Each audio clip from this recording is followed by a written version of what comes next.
Remove him from my celebration. My niece Jessica screamed at the workers, not knowing she was ejecting the restaurant owner. I inherited it. You just destroyed your own birthday.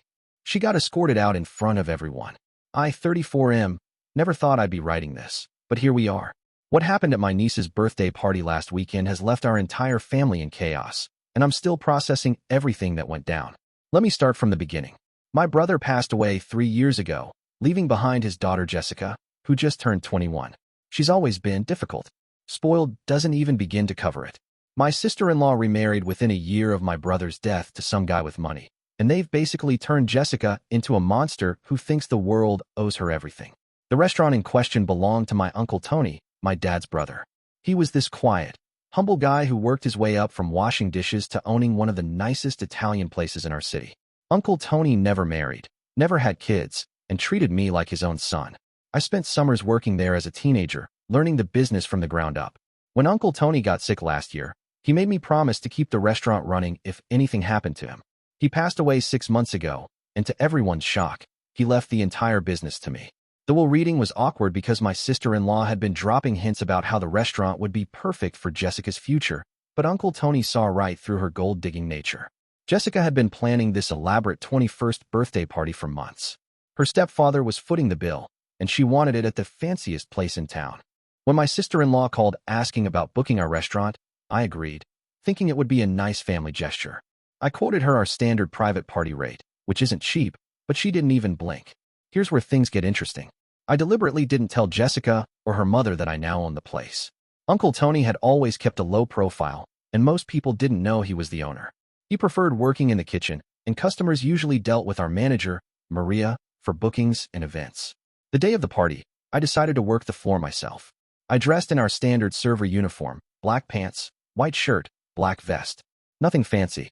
I wanted to see how Jessica would treat the staff, especially since I'd heard stories about her behavior at other venues. The party started at 7. Jessica arrived fashionably late in a dress that probably cost more than most people's rent, surrounded by her equally entitled friends. From the moment she walked in, she was complaining. The lighting wasn't right. The table arrangement was wrong. The music was too loud, then too quiet. I watched her snap her fingers at our servers, demanding they move faster. She sent back 3 different appetizers, claiming they weren't Instagram-worthy. When one of our newer servers, a college kid named Marcus, accidentally brushed against her chair while serving drinks, she went ballistic. Jessica turned around and started berating Marcus about being clumsy and unprofessional. She told him he was ruining her special day and demanded he be removed from serving her table. Marcus apologized profusely, but she wasn't having it. That's when I stepped in. I approached their table and asked Jessica if there was a problem. She looked me up and down with this disgusted expression and told me that my incompetent staff was ruining her birthday. She demanded to speak to the manager immediately. I calmly explained that I was handling the situation and asked what specifically was wrong. Jessica's voice got louder, attracting attention from other tables. She started listing off complaints. The food was mediocre, the service was terrible, and the staff was unprofessional. She said she expected better from such an expensive restaurant. Then she made her fatal mistake. Jessica stood up, pointed directly at me, and screamed at the top of her lungs, "Remove him from my celebration." The entire restaurant went silent. Every conversation stopped. Even the kitchen staff poked their heads out to see what was happening. She continued her tirade, telling me I was clearly incompetent and had no business working in a high-class establishment. She said she was going to make sure I was fired and that her family would never eat here again. She threatened to leave negative reviews everywhere and ruin the restaurant's reputation. I let her finish. Then I asked her if she was absolutely certain she wanted me removed from the premises. Jessica's stepfather tried to calm her down, but she was too far gone. She confirmed that yes, she wanted me gone immediately, and she wanted to speak to the real manager or owner because clearly the staff here didn't understand who they were dealing with. That's when I smiled and told her she was absolutely right. She should speak to the owner. I walked over to the host's stand, reached underneath, and pulled out a small framed photo that Uncle Tony always kept there. It was a picture of him and me from my high school graduation, with his arm around my shoulder. Next to it was the business license with my name clearly listed as the owner. I walked back to Jessica's table, set the frame down, and introduced myself properly. I told her that I was indeed the owner of the restaurant, and since she had just demanded that I be removed from my own establishment, I was happy to accommodate her request. The look on Jessica's face was priceless. Her mouth literally fell open. Her stepfather went pale. Her friends started whispering and pulling out their phones. I continued, explaining that since she found our food mediocre, our service terrible, and our staff unprofessional, it would be best if she took her celebration elsewhere. I told her that as the owner, I was exercising my right to refuse service. Jessica tried to backtrack immediately. She started stammering about how there must be some misunderstanding, that she didn't know who I was, and that she was just trying to ensure quality service. She said she was family, and that this was all just a big mistake. I reminded her that she had just spent the last hour insulting my staff, my food, and my establishment. I told her that the way she treated Marcus and the other servers was completely unacceptable, and that her behavior had disturbed other guests. Her stepfather tried to intervene, offering to pay extra for the inconvenience, but I was done. I called Maria over and asked her to prepare their bill for what they had already consumed. I told them they had 15 minutes to finish their drinks and leave. Jessica completely lost it. She started screaming about how I couldn't do this to her, that it was her birthday, and that I was ruining everything. She said she was going to sue me and that her stepfather's lawyers would destroy my business. I remained calm and told her that she was welcome to try, but that I had security cameras recording everything, including her treatment of my staff and her demands that I be removed from my own restaurant. I mentioned that I was sure her behavior would make for interesting evidence in any legal proceeding. That's when she made her second huge mistake. Jessica grabbed her wine glass and threw it at me. I ducked, and it shattered against the wall behind me, sending glass flying everywhere. Several other guests gasped and moved away from their table. I immediately called our security guard over and told him to escort Jessica and her party out of the restaurant.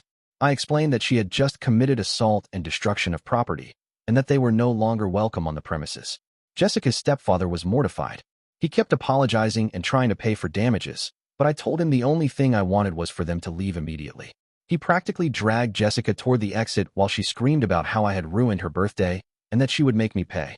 As they were being escorted out, Jessica turned around and yelled that I was a pathetic loser who was jealous of her success, and that Uncle Tony would be ashamed of me. That comment crossed a line I didn't even know I had. I followed them to the door and told Jessica that Uncle Tony had specifically mentioned her in his will. She perked up, probably thinking she was getting money. I explained that he had left instructions that she was never to be allowed in the restaurant again because he had witnessed her treating service workers poorly at family gatherings. The look of shock on her face was worth everything. Her stepfather looked embarrassed, and her friends were clearly uncomfortable with the whole situation. After they left, I addressed the other guests in the restaurant, apologizing for the disturbance and offering complimentary desserts to everyone. Most people were actually supportive, saying they were glad to see someone stand up to entitled behavior. Update 1.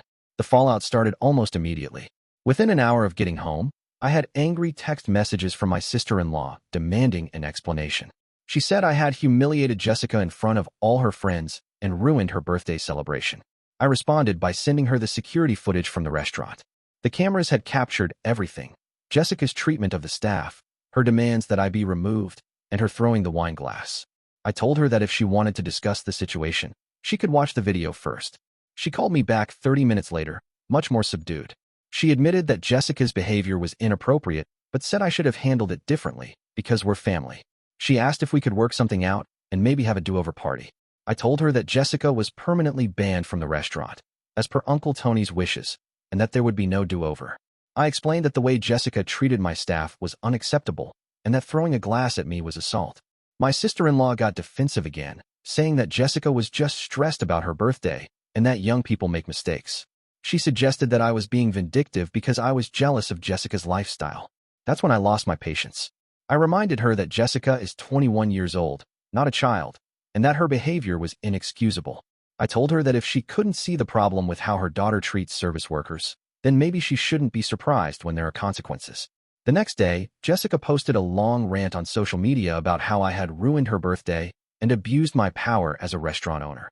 She painted herself as the victim, claiming I had been rude to her from the moment she arrived and that I had kicked her out for no reason. What she didn't expect was that several of her friends who were at the party started commenting with the real story. They posted about how embarrassed they were by her behavior and how she had treated the staff terribly. One of them even shared a video they had taken of Jessica throwing the wine glass. The post backfired spectacularly. Instead of getting sympathy, Jessica got called out by dozens of people, including some of her own friends. People started sharing their own stories about her entitled behavior at other events. Update 3. 2 weeks later, Jessica showed up at the restaurant during a slow Tuesday afternoon. She looked different. Less makeup, simpler clothes, and definitely more humble than I had ever seen her. She asked to speak with me and apologized for her behavior at the party. She admitted that she had been completely out of line and that there was no excuse for how she had treated the staff or for throwing the glass at me. What surprised me was that she also asked to speak with Marcus and the other servers she had been rude to. She apologized to each of them individually and seemed genuinely remorseful. Marcus, being the good kid he is, accepted her apology gracefully. The other staff members were more reserved but professional. Jessica then asked if there was any way she could make things right. She offered to work at the restaurant for free to understand what the job was really like and to learn to appreciate service workers. I was skeptical, but something about her demeanor seemed different. I told her I would think about it. After she left, I talked to my staff about what they thought. Marcus said he believed her apology was genuine and that everyone deserves a second chance. The other servers were more cautious but agreed that she seemed sincere. I decided to give her a trial period. I told her she could work 1 shift per week for a month, unpaid, to learn what the job was really like. If she completed the month without any incidents and my staff felt she had genuinely changed, I would consider lifting the ban. Jessica agreed immediately. She's been working here for 3 weeks now, and I have to admit, she's been a model employee. She shows up on time, works hard, and treats everyone with respect. She's even been helping with inventory and cleaning tasks without being asked. The real test came last weekend when a customer was rude to her about a delayed order. Instead of snapping back, she apologized professionally and offered to speak with the manager. When I asked her about it later, she said the experience had taught her how difficult it is to deal with difficult customers and that she understood now why her behavior at the party was so hurtful. My sister-in-law has been checking in regularly, and she seems genuinely grateful that I'm giving Jessica this opportunity. She admitted that she and her husband had been enabling Jessica's behavior for years and that this wake-up call was probably necessary. I'm still not sure if I'll fully lift the ban, but I'm cautiously optimistic that Jessica is learning something valuable from this experience. Uncle Tony always believed in second chances, but he also believed that people had to earn them. The whole situation has taught me something too. Sometimes the best way to handle entitled behavior isn't to enable it or ignore it, but to let people face the natural consequences of their actions. Jessica's birthday party was ruined, but maybe that's exactly what needed to happen for her to start growing up. Whether this change in her is permanent remains to be seen, but for now, I'm willing to give her the chance to prove that people can change when they're held accountable for their actions.